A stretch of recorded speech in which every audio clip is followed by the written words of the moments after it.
Benjamin Franklin once said, "The thing which hurt that also instruct." Today I'll talk about overcoming obstacles. How did Demosthenes overcome his speech barrier to overcome a great speaker in Athens?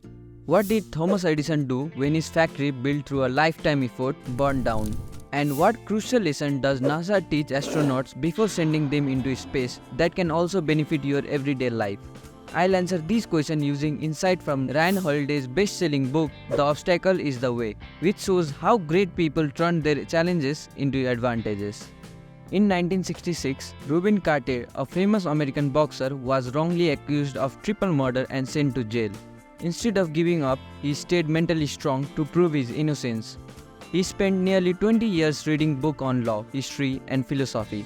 Eventually, he was able to clear his name and he was released. After his release, Rubin Carter chose not to demand an apology from the court or publicize his story of injustice. Instead, he moved on with his life, believing that while people can take away your possessions, they can never take away your thoughts, beliefs, reactions, and perspective. This means you are never completely powerless. Great people like Nelson Mandela and Malcolm X used their time in jail to improve themselves. They controlled their belief and thought, showing they were never truly powerless. So no matter how bad situation is, if you want to turn obstacles into advantages, remember this first point: you are never powerless. When NASA trained astronauts for space, the first skill they taught was the art of not panicking. Panicking causes mistakes and makes people forget procedures and rules, which can be deadly in space. John Glenn, the first American astronaut to orbit the Earth, kept his heartbeat at 100 beats per minute because he stayed calm and controlled his emotion. When you are emotional, it's hard to see your problems clearly. This is why you often have more solutions for others' problems than for your own. You should do this and that because you don't get emotional about others' problem. This helps you see the problem clearly and find the best solutions. To solve your own problems, think about what advice you give to someone else with the same problem and then follow that advice yourself. For example, when Thomas Edison was 67, his factory, built through a lifetime of hard work, burned down. He immediately went to his factory. Instead of running and panicking, he told the people nearby to call their families to see the fire because it was a rare sight. There are two types of obstacles in life. First, internal obstacles. Internal obstacles are those you can control. Second, external obstacles. External obstacles are those you can't control.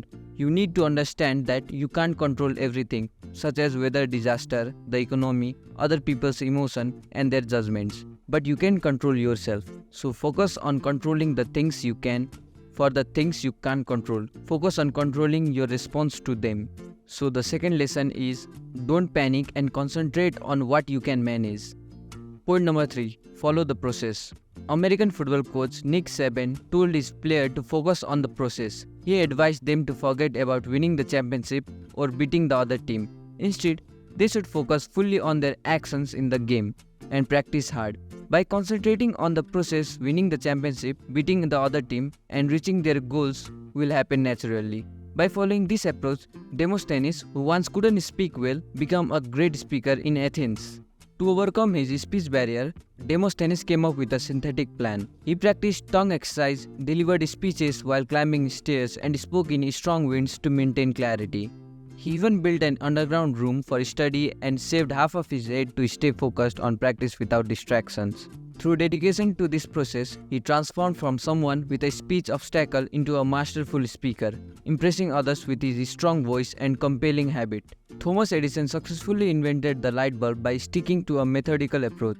In 1878, while many others were also trying to create the light bulb, Edison's commitment to following a detailed process set him apart. He experimented with over 6,000 different materials systematically until he achieved success. This shows that focusing on the process rather than shortcuts is crucial for progress. It's important to be prepared for challenges. Point number 4. Be prepared for the worst. While the world may bring setbacks and hardships, preparing in advance can lessen their impact.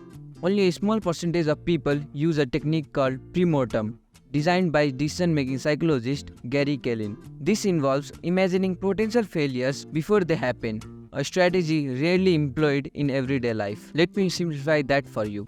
Imagine after someone passes away, a postmortem is conducted to find out the cause of death. Now reverse that idea. Before making an important decision, do a pre-mortem. This means thinking ahead and identifying reasons why your project or decision might fail.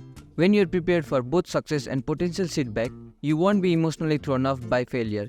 Instead, you will be better equipped to find solutions and make a smart decision. Here are the main lessons from the book. First, your belief and perspective can't be taken away from you, so you are never completely powerless.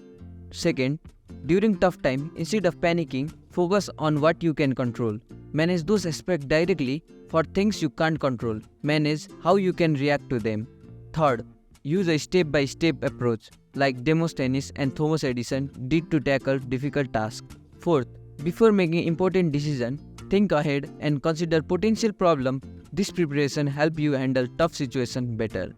These are the techniques I have learned from the Ryan Holiday's popular book, The Obstacle is the Way. It teaches valuable lessons on turning challenges into opportunities. The book shares many inspiring stories of how great people turned obstacles into advantages and how can you apply these strategies in your own life. I hope you like this book summary, and if you want to watch more, then I highly recommend to watch the summary of Ikigai, where I have taught about how to achieve success by Japanese method. Click here to watch it.